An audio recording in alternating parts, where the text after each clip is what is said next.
Visite du Premier ministre égyptien Ibrahim Malab en Guinée équatoriale. Accompagné d'une délégation constituée d'hommes d'affaires et de diplomates, Ibrahim Malab, dont c'est le premier déplacement en Guinée équatoriale, entend renforcer le partenariat, le lien fort entre l'Égypte et ce pays d'Afrique centrale. Sa visite s'inscrit dans le cadre des démarches entreprises par le gouvernement égyptien pour réintégrer l'Union africaine. J'ai participé aujourd'hui avec un certain nombre de ministres dans le gouvernement à ouvrir un nouveau chapitre de la coopération entre l'Égypte et la Guinée équatoriale.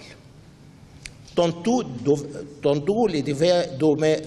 des divers domaines, et poser les bases d'un nouveau départ dans les relations, de contribuer à la réalisation des espoirs et des aspirations communes à nos deux peuples dans le développement, le progrès et la prospérité. Pour rappel, l'UA avait suspendu en juillet 2013 la participation de l'Égypte à l'organisation panafricaine après le renversement par l'armée du président égyptien Mohamed Morsi. La feuille de route pour ramener l'Égypte à l'ordre constitutionnel et le retour du pays au sein de l'Union africaine ont été au cœur des discussions.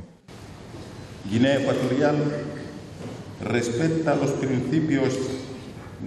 La Guinée équatoriale respecte le principe de la Charte des Nations Unies et de l'Union africaine, ainsi que la non-ingérence des affaires internes d'autres pays et de l'égalité souveraine. En conséquence, elle appuie le retour de l'Égypte sur la scène de l'Union africaine pour récupérer la place qui lui correspond dans cette organisation continentale. Para recuperar el lugar que le corresponde en esa organización continental.